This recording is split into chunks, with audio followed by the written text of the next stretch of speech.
Émilie ne décolère pas depuis qu'elle a divorcé de Frédéric, rencontré dans Mariés au premier regard 6. La candidate a vidé son sac lors d'une interview accordée à TV Mag. Émilie et Frédéric ont choisi de divorcer, comme les téléspectateurs de Mariés au premier regard 6 ont pu le découvrir dans l'épisode diffusé le 30 mai 2022 sur M6. Entre eux, de grosses disputes qui n'ont pas été montrées à l'écran ont éclaté et la jeune femme qui était à cran à cause de problèmes personnels ne l'a pas supporté. Malgré l'aide de l'experte Estelle Dossin, les deux candidats ont choisi de prendre des chemins différents. Un choix que ne semble pas regretter Émilie, qui s'est livrée plus en détail lors d'une interview accordée à TV Mag.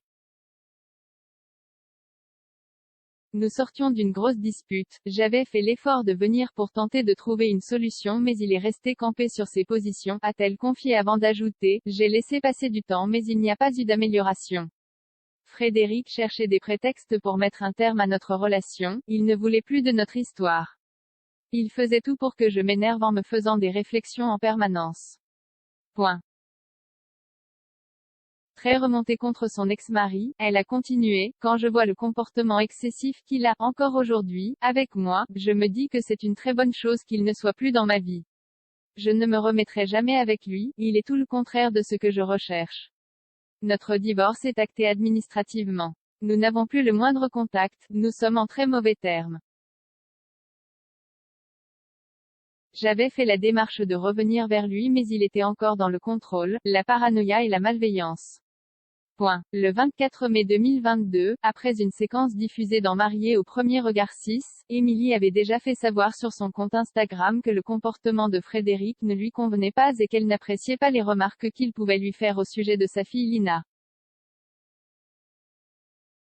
Ainsi, elle avait déclaré, lors de l'émission, il faut comprendre que Lina était toute petite, elle avait seulement 7 mois. Elle voit chez elle plein de caméras, ce n'est pas évident pour un bébé, c'était perturbant. Je ne voulais pas laisser pleurer ma fille, en fait. Fred me disait que j'étais une maman laxiste. Mais non, on sait tous qu'à cet âge-là, les enfants ne font pas de caprices. Donc si elle pleure, elle pleure. Je sais que ça va en choquer certains mais ma fille passe avant.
No, no, no.